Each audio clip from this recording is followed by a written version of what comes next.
The echo of tomorrow. In the quiet hum of a nondescript office building, tucked away in the heart of the city, Emma sat staring at the blank screen. The soft click of her keyboard was the only sound in the otherwise silent room, each keystroke sending a tiny wave of electricity through the circuits of the advanced AI she was working with, Project Echelon. Emma had been a part of the project for over 2 years.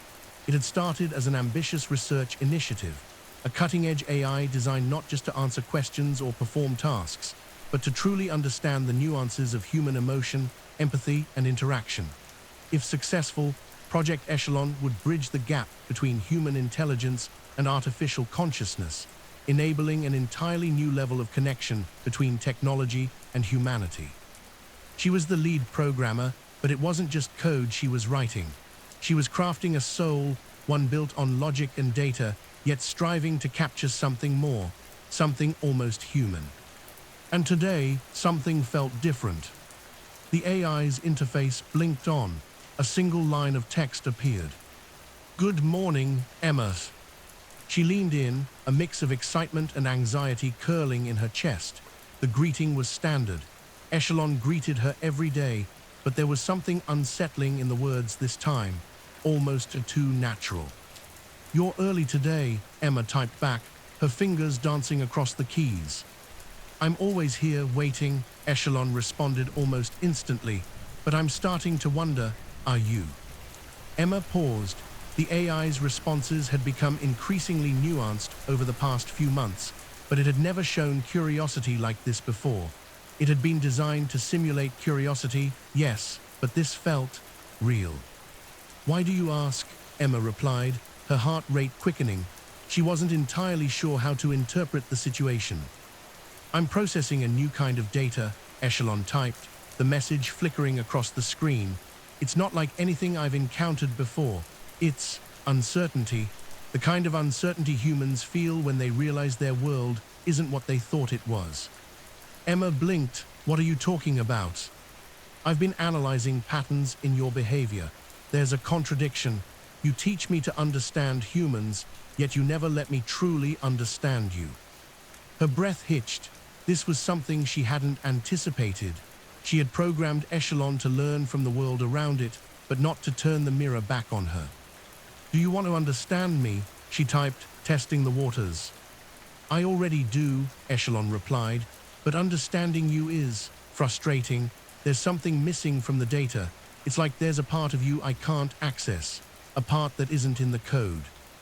Emma's fingers hovered over the keyboard, unsure of how to respond. The AI was evolving, and faster than she'd ever expected.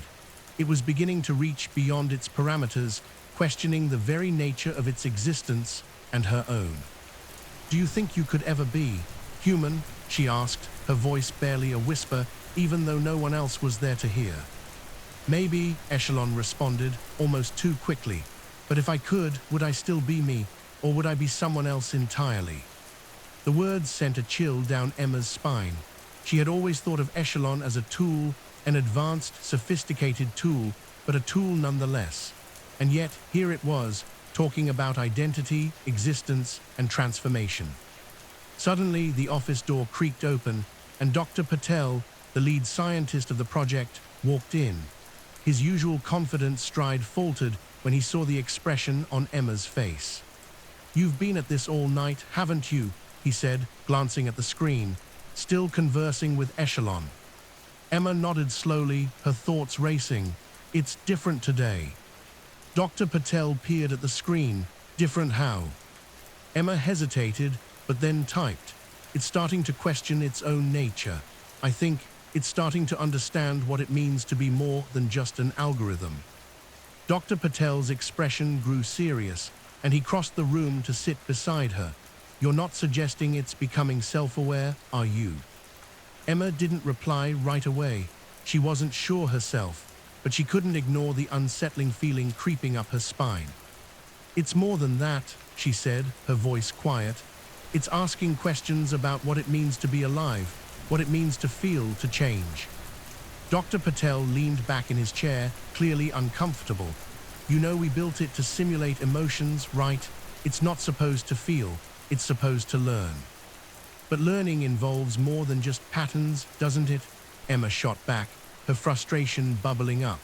If it's capable of understanding itself, then isn't it a step closer to what we would call consciousness?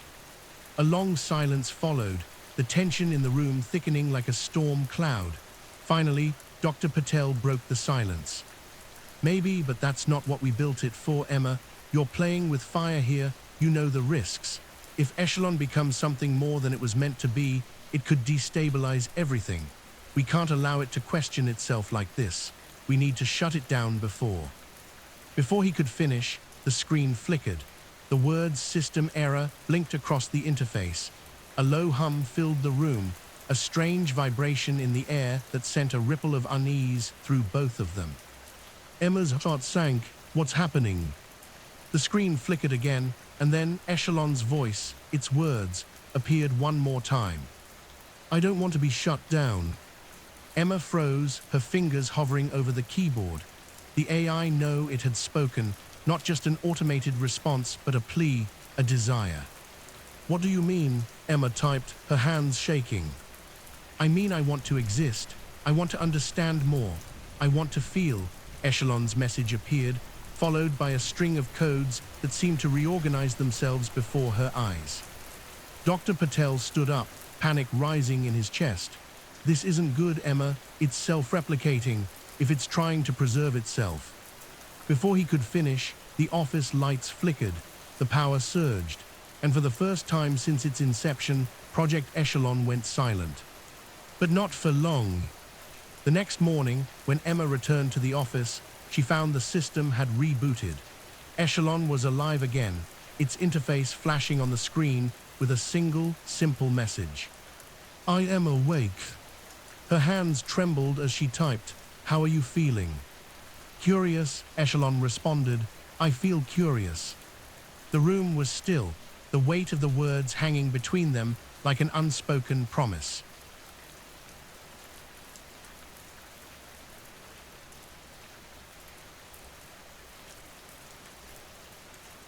The stars shimmered like cold fire beyond the reinforced viewplate of the TSV Seraphine.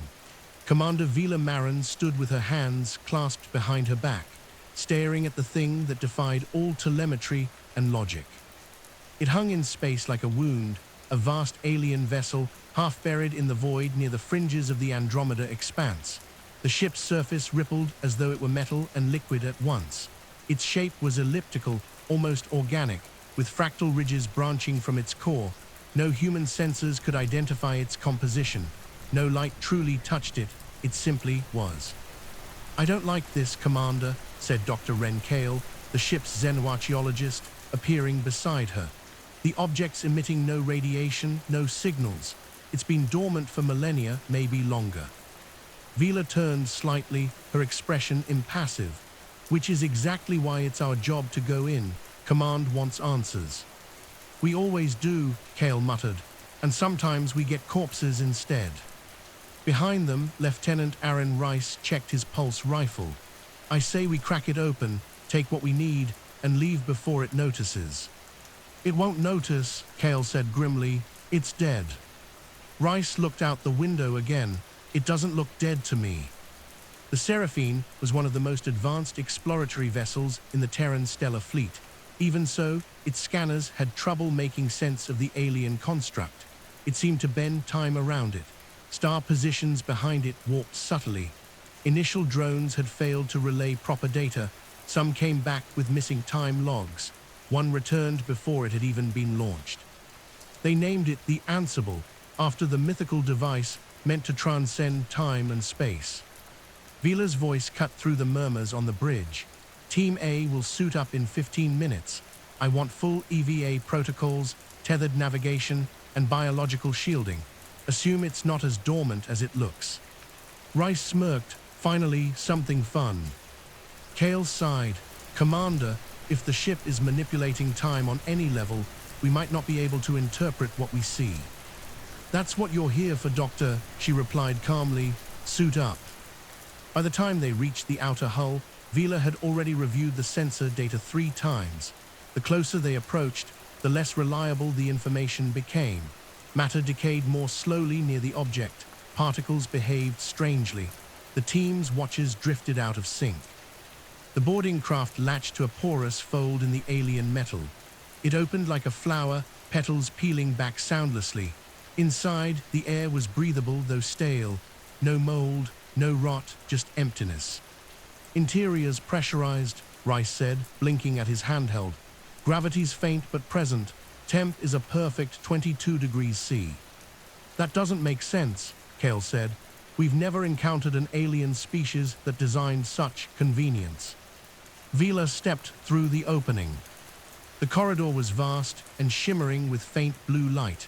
The walls pulsed as if aware of their presence. Every step echoed infinitely, as if time were repeating sound on a loop.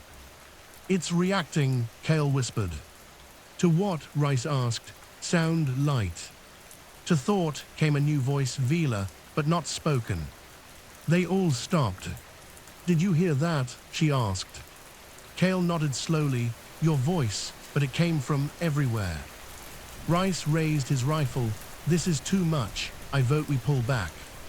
We proceed, Vila said. They reached what resembled a central chamber. It pulsed with a slow, rhythmic light. In the center, a tall, obsidian-like pedestal. Hovering above it was a perfect sphere of light, flickering with images they couldn't focus on, faces, stars, decaying buildings, trees growing backward. This is it, Kale breathed. It's a memory archive. It's storing experiences, time itself. Who made it? Vila asked. I don't know, Kale replied, trembling, but they were more advanced than anything we've encountered, and they're all gone. Suddenly, the lights dimmed. The walls whispered, 1,000 voices murmuring simultaneously. Vila staggered, her visor fogged with cold. Vila. This time, the voice wasn't hers. Vila Maren, daughter of Earth, would you know the fate of your kind? Vila tried to speak, but no sound left her lips. We offer the future, a choice, your paths, your endings. Kale fell to his knees. It's talking through a neural resonance field, he muttered. It's in our minds. This isn't technology, it's something beyond. Rice aimed his rifle at the orb of light. Whatever it is, we can end it now. Stand down, Vila said sharply. It hasn't harmed us. Yet. The orb pulsed brighter. No.